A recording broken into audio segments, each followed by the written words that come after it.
جو ہے P M L N کے اوپر اٹیک کیا کہ انہوں نے اس سارے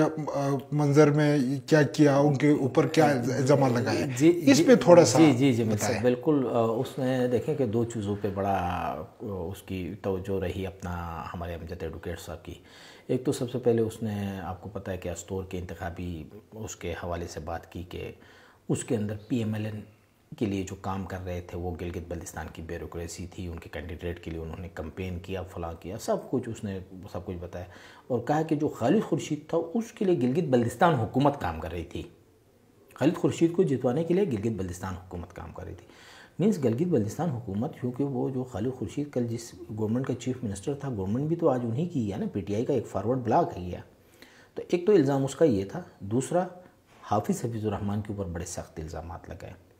مطلب اس نوعیت کے الزامات لگائے کہ انہوں نے پیپلز پارٹی کو ہرانے کے لیے ہر قسم کا حربہ استعمال کیا. اور اس کے ساتھ جو امپورٹنٹ ایک اور بات جو آج اس نے کی کہ دیکھیں کہ اس نے یہ کہا کہ اپوزیشن کے لوگ جو ہے گورنمنٹ میں شامل نہیں ہو سکتے، اس کا ایک پورا پروسیجر ہوتا ہے. ہم حاجی گلبر صاحب کو چیف منسٹر کو سمجھائیں گے کہ اپوزیشن سے لا کے وزیر نہیں بنایا جائے گا. مقصد یہ ہوا کہ راجہ ذکریہ صاحب اور راجہ اعظم صاحب جو گیم کھیل رہے تھے راجہ کے وزارت کے لیے، وہ گیم چونکہ مکمل ہو گئی، تو جس کی وجہ سے آج امجد صاحب کافی غصے میں تھے، اور انہوں نے یہاں تک بھی کہا کہ اپنی مجبوری بھی بیان کی. آپ نے دیکھا امجد صاحب نے اپنی مجبوری بھی بیان کی. اس نے کہا کہ ہم تو گورنمنٹ سے الگ نہیں ہو سکتے کیونکہ ہماری قیادت نے یہ فیصلہ کیا. خیر امجد صاحب آپ کی اگر میں بات کروں کہ امجد صاحب آپ کی قیادت تو کراچی میں بیٹھی ہوئی ہے، گلگت بلتستان کے حالات سے تو وہ واقف نہیں ہے، تو آپ کیوں نہیں علیحدہ ہو سکتے؟ ہونا چاہیے. اگر آپ کے ساتھ زیادتی ہو رہی ہے، آپ کے جمیل صاحب جو کہ وہاں پہ آئے ہیں ممبر اسمبلی، 2.5 سال تو آپ کو وہ سیٹ نہیں دی گئی، نشست نہیں دی گئی، 2.5 سال جو ہے آپ کو وزارت نہیں دی جائے گی جمیل کو. تو اس وجہ سے امجد صاحب کافی پریشان تھے، اور انہوں نے انڈائریکٹلی تو گورنمنٹ کو تھریٹ بھی کیا جی گلبر صاحب کو کہ گلبر صاحب جو ہے بند کمروں میں اور بند جگہوں میں بیٹھ کے یہ فیصلے نہ کرے جو کہ وہ وزارتوں کے حوالے سے کرنے والے. سر اب چونکہ ایک تو ظاہر سی بات ہے امجد حسین صاحب نے اتنے بڑے الزامات لگایا، وہ چیزیں سامنے آ گئی کہ اب چونکہ راجہ ناصر جمیل احمد صاحب کی جگہ میں شاید وہ کیبنٹ کا ایک جو نشست خالی ہے اس پہ یا تو راجہ ناصر کو لینے کا فیصلہ ہوا، تو اس کا اب کھل کے اظہار کیا. سر آج کے اس کے لب و لہجہ یا تقریر سے ایسا لگتا تھا کہ کہیں حکومت سے نکلنے کا کوئی جواز ڈھونڈ رہے ہیں امجد صاحب، ایسا کوئی نظر آ رہا ہے؟ اس میں تو دیکھیں وہ کلیئر ہے، دو چیزیں کلیئر ہے. دیکھیں حافظ الرحمان صاحب بھی حکومت سے نکلنے کی ایک دھمکی دے چکے تھے، نکل نہیں سکتے تھے، اس کے مقابلے میں اس کا بلاک بن گیا. آپ کو پتہ ہے انور صاحب کی قیادت میں سیم سچویشن. امجد صاحب نے تو شروع میں بھی حکومت میں شامل ہونے کے لیے اپنا جو ہے وہ جو اس کا پوائنٹ تھا وہ تو وہ حکومت میں شامل ہونا نہیں چاہتے تھے. ان کے اوپر ان کی مرکزی قیادت نے وہ پریشر ڈالا، وہ خواہ اسٹیبلشمنٹ کے ذریعے ڈالا، جیسے بھی ڈالا. امجد صاحب نے کہا کہ اگلے 2 سال جب تک حکومت کا ہم حصہ ہے میں نے خاموش رہنا، چپ رہنا. وہ چپ ساتھ رہیں. صرف ان کی کوشش یہ ہوتی ہے کیونکہ جمیل صاحب ان کے پارٹی کے سینئر رہنما ہیں تو ان کو کسی اچھی جگہ میں ایڈجسٹ کی جائے، کسی وزارت میں نسبتاً راجہ ناصر صاحب یا راجہ اعظم صاحب کی نسبت جو ہے جمیل صاحب کہیں پہ ایڈجسٹ ہو جائے، تاکہ جمیل صاحب نے بھی مقابلہ جو اس کا انتخابی حلقہ بنتا ہے حافظ الرحمان صاحب کے ساتھ بنتا ہے، سابق چیف منسٹر کے ساتھ مقابلہ ہوتا ہے. تو کوشش یہ ہے کہ یار کسی طریقے سے حفیظ کے مقابلے میں جمیل صاحب کو فرنٹ پہ لا کے اس اپنا حلقے کے لیے وہ کوئی کام کرے تاکہ اس نے الیکشن لڑنا ہے. بیسک تھیم یہ بالکل صحیح ہے. سر آخری سیگمنٹ میں یہ سوال بھی آپ سے پوچھوں گا چونکہ اس وقت سوشل میڈیا میں بڑا گرما گرمی ہے جو پی ایم ایل این کے اندر جو 2 گروپس، ایک تو حافظ صاحب اور دوسرا انور صاحب جو ممبر اسمبلی بھی ہے چلاس سے، ان کے قیادت میں ایک گروپ، چونکہ آپ نے دیکھا کہ لاہور میں ایک ہی پروگرام میں پی ایم ایل این کے گلگت بلتستان کے 2 الگ الگ گروپس نے جا کے وہاں پہ شرکت کیا، تو اس سے سوشل میڈیا پہ بھی بڑی چیزیں چل رہی. کیا دیکھ رہے ہیں سر اس پورے صورتحال کو؟ سر دیکھیں جمیل صاحب، مسلم لیگ نون جو ہے وہ واقعتاً چونکہ 2 حصوں میں تقسیم ہو چکی ہے، اس میں کوئی 2 رائے نہیں ہے. کیونکہ انور صاحب کی رات کو میں ایک پریس کانفرنس بھی سن رہا تھا، ان کے اپنے وال پہ بھی کچھ ان کے جو سٹیٹس تھے اپڈیٹ کیا ہوا تھا اس نے، وہ بھی میں پڑھ رہا تھا. انور صاحب نے کافی الزامات لگائے حافظ الرحمان صاحب کے اوپر، بہت سارے الزامات لگائے. شاید حفیظ صاحب خود اس کا بہتر جواب دے سکتے ہیں، لیکن یہ دو گروپوں میں تقسیم ہو گئے۔ انہوں نے یہاں تک کہا ہے کہ جب نواز شریف پاکستان میں آئیں گے، انور صاحب جس میں اکبر تابان صاحب اور جو پرانے سینئر رہنما صاحب ڈپٹی اسپیکر ہمارے جعفر اللہ خان صاحب، یہ پورا جو سینئر پرانے مسلم لیگی ہے یہ ایک سائیڈ پہ ہوا ہے، یہ نواز شریف کے استقبال کے لیے الگ سے جائیں گے۔ اور حفیظ صاحب کے پاس جو ٹیم رہ گئی ہے وہ کچھ جیسے ہمارے ریحان شاہ صاحب ہیں یا جاوید صاحب ہے نگر سے، اس طرح کچھ لوگ اس کے ساتھ ہے، جیسے پرانے اس کے ایڈوائزر رائٹ لیفٹ ہینڈ کے شمس میر فاروق میر، یہی گروپ اس کے ساتھ رہا۔ ان کا کہنا یہ کہ حفیظ الرحمان صاحب پارٹی کے صدر نہیں ہیں، یہ کوئی ہمیں نوٹیفیکیشن دکھا ہے، یہ کسی معاملے میں پارٹی کے ساتھ مشاورت نہیں کرتا، یہ انڈیویجولر ون مین شو ہو کے فیصلے کرتا ہے۔ آج تک جنرل سیکرٹری جو ہے ان کے مسلم لیگ نون کے، ان کو یہ پتہ نہیں ہے کہ وہ جنرل سیکرٹری ہے کہ نہیں ہے، کیا فیصلے ہو رہے ہیں۔ جنرل سیکرٹری بہت سینئر بندے ہیں، اکبر تابان صاحب ہیں۔ پھر دوسری بات یہ ہے کہ انور صاحب لوگوں کی اگر فیملی کو ہم بات کریں تو ان کی فیملی نے شروع سے یہ نشست جو ہے مسلم لیگ نون کو ایک نشست انہوں نے پرمنٹ دی ہوئی ہے، وہ کونسل میں بھی دیتے ہیں، وہی لوگ جو ہے آپ کے اسمبلی میں بھی دیتے ہیں، شروع سے دیتے رہے، اور یہ ایک پرمنٹ سیٹ ہے، پکی سیٹ جس کو ہم کہتے ہیں نا، جہاں پہ 99% 95% جو مسلم لیگ کو ملنے والی سیٹ نشست جو ہے وہ چلاس سٹی والا جو حلقہ ہے اس کا جو انور صاحب لوگ ہیں ان کا حلقہ ہے، وہاں سے ان کو یہ نشستیں ملتی ہے۔ یہ اختلافات کھل کے سامنے ہیں۔ عنقریب جو ہے انور صاحب سے جب میری بات ہوئی تو انہوں نے کہا کہ ہم نے جو سیکٹریٹ تیار کیا بہت زبردست طریقے سے ہم وہاں پہ جو ہے افتتاح بھی کر رہے ہیں، سیکٹریٹ بھی الگ کر رہے ہیں۔ گلگت میں یہاں پہ چٹیال کا ایریا ہے وہاں پہ انہوں نے ایک سیکٹریٹ قائم کیا۔ اس کے علاوہ انور صاحب نے یہ بھی کہا کہ ہم نے مریم نواز سے الگ بھی ٹائم مانگا ہے، وہ ہمیں الگ بھی ٹائم دے گی، اور اس میں ہم نے تمام چیزیں سامنے رکھنی ہیں، چونکہ نئی پارٹی ہم نے تشکیل دینی ہے، کیونکہ حفیظ الرحمان چند لوگوں کے ارد گرد انہی کو نوازتا ہے، انہی سے مشاورت کرتا ہے، کسی اور جو پارٹی کے سینئر لوگ ہیں پارلیمنٹیرینس ہیں ان کو وہ کچھ نہیں سمجھتا۔ یہ الزامات ہیں بیسیکلی انور صاحب کے، اور حفیظ الرحمان صاحب کا اب تک موقف سامنے نہیں آیا۔ ان کے نیچے جو چھوٹے موٹے